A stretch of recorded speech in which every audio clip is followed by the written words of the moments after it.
విజయవాడలో శాతవాహన కాలేజ్ వివాదం ఏంటి? ఎన్నో దశాబ్దాల చరిత్ర ఉన్న కళాశాల బిల్డింగ్ ని ఎందుకు నేలమట్టం చేశారు? ఈ వ్యవహారంపై బోయపాటి అప్పారావు కుటుంబ సభ్యులు, యాజమాన్యం, విద్యార్థి సంఘాల నేతలు ఏమంటున్నారు?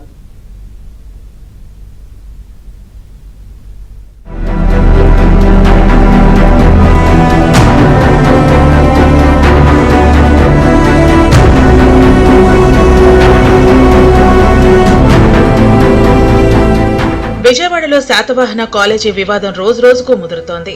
రాత్రికి రాత్రి గుట్టు చప్పుడు కాకుండా కాలేజీని నేలమట్టం చేశారు. బోయపాటి అప్పారావు కుటుంబ సభ్యులు తమ అనుచరులతో కలిసి కాలేజీ బిల్డింగ్ ను కూలగొట్టించారు. కాలేజీ స్థలం తమదేనని సుప్రీంకోర్టు ఆదేశాలు ఇచ్చిందని, అందుకే స్వాధీనం చేసుకున్నట్లు ప్రకటించారు. కాలేజీ ఆవరణలో బోర్డులు కూడా ఏర్పాటు చేశారు. ఈ విషయం తెలుసుకున్న కళాశాల సిబ్బంది, విద్యార్థి సంఘాల నేతలు ఆందోళనకు దిగారు.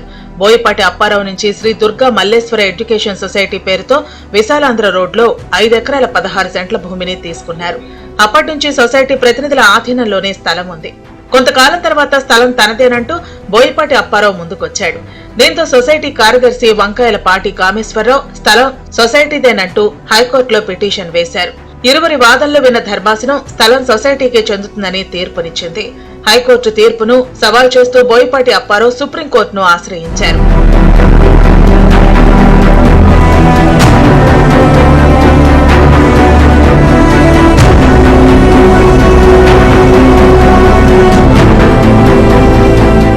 మే 30వ తేదీన కళాశాల ప్రిన్సిపాల్ వంకాయలపాటి శ్రీనివాస్ కిడ్నాప్ ఘటన కలకలం రేగింది. పోలీసులు కేసు నమోదు చేయడంతో శ్రీనివాస్ ను నిందితుడు వదిలేశారు. ఈ కిడ్నాప్ ఉదంతం తర్వాత ఈ నెల 3వ తేదీన స్థలం బోయపాటి కుటుంబానికి చెందుతుందంటూ సుప్రీంకోర్టు తీర్పు వెలువరించింది. వెంటనే బోయపాటి కుటుంబ సభ్యులు ప్రిన్సిపాల్ వంకాయలపాటి శ్రీనివాస్ ను కలిసి ఆర్డర్స్ చూపించి స్థలాన్ని పూర్తిగా తమ ఆధీనంలోకి తీసుకున్నారు. స్థలంలో ఉన్న కళాశాల భవనాలను తెల్లవారుజామున 2 ప్రొక్లైన్లతో కూలగొట్టించారు. విషయం తెలుసుకున్న సూర్యారావుపేట పోలీసులు అక్కడికి చేరుకుని భవనాలను కూల్చేసిన ప్రొక్లైన్ డ్రైవర్లను అదుపులోకి తీసుకున్నారు. శాతవాహన కళాశాలను కూల్చేశారంటూ ప్రచారం జరగడంతో విద్యార్థి సంఘాలు, పూర్వ విద్యార్థులు, కళాశాల సిబ్బంది, అధ్యాపకులు అక్కడకు చేరుకున్నారు. ఇంత వ్యవహారం నడిచే వరకు ప్రిన్సిపాల్ తమకు కనీసం ఒక్క మాట కూడా చెప్పలేదని ఆగ్రహం వ్యక్తం చేశారు. ప్రిన్సిపల్ నిర్లక్ష్యంగా వ్యవహరించారని, విద్యార్థుల సర్టిఫికెట్లు, సిబ్బంది సర్వీస్ పత్రాలు, ఇతర ముఖ్యమైన రికార్డులు ఏమయ్యాయంటూ నిలదీశారు.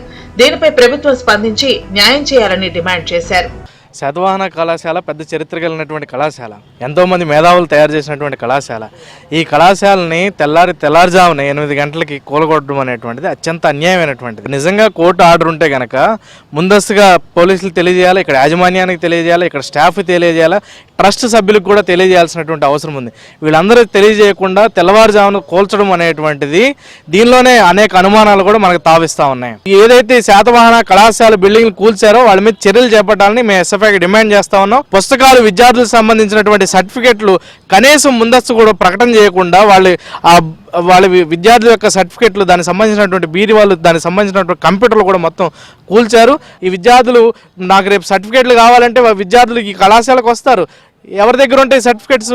ఇక్కడ ఉన్నటువంటి భూములు ఏదైతే 5 ఎకరాల 15 సెంట్లు 150 కోట్లు విలువ చేసేటువంటి ఆస్తి ఉందో ఇది ఒక ట్రస్ట్తో నడుస్తున్నది. దీన్ని యథావిధిగా ఇప్పుడు అదే సొసైటీగా కొనసాగించి విద్యార్థులకి విద్యా అభ్యక్షత కొనసాగించాలని ఏఐసీగా డిమాండ్ చేస్తున్నాం. శాతవాహన కళాశాల స్థలం వద్ద విద్యార్థి సంఘాలు ఆందోళన చేస్తున్న విషయం తెలుసుకున్న బోయపాటి అప్పారావు మనవడు శ్రీకృష్ణ తన న్యాయవాదితో కలిసి అక్కడకు చేరుకున్నారు. సుప్రీంకోర్టు తనకు ఇచ్చిన ఆర్డర్ కాపీలు, ప్రిన్సిపాల్ తమకు స్వాధీనం చేస్తూ ఇచ్చిన పత్రాలను మీడియాకు చూపించారు. ఇందులో తాము దోచుకున్నది ఏదీ లేదని, తమ పూర్వీకుల నుంచి ఈ స్థలం తమదేనని, సొసైటీకి మధ్యలో బాధ్యతలు అప్పగించామని, ఇప్పుడు సుప్రీంకోర్టు ఆదేశాలతో మళ్లీ తాము స్వాధీనం చేసుకున్నట్లు చెప్పారు. తమకు ప్రిన్సిపాల్ స్వయంగా స్థలం అప్పగించారని, వివాదం సమసిపోయిందనే ఉద్దేశంతో పోలీసులకు సమాచారం ఇవ్వలేదని తెలిపారు. ఇదే సమయంలో అక్కడకు కళాశాల ప్రిన్సిపాల్ వంకాయలపాటి శ్రీనివాస్ వచ్చారు. విద్యార్థుల సర్టిఫికెట్లు, సర్వీస్ పత్రాలపై సిబ్బంది, విద్యార్థి సంఘాల నేతలు అతన్ని నిలదీశారు. అయితే వాటన్నిటినీ జాగ్రత్తగా భద్రపరిచామని, ఎవరూ ఆందోళన చెందవద్దని ఆయన చెప్పారు.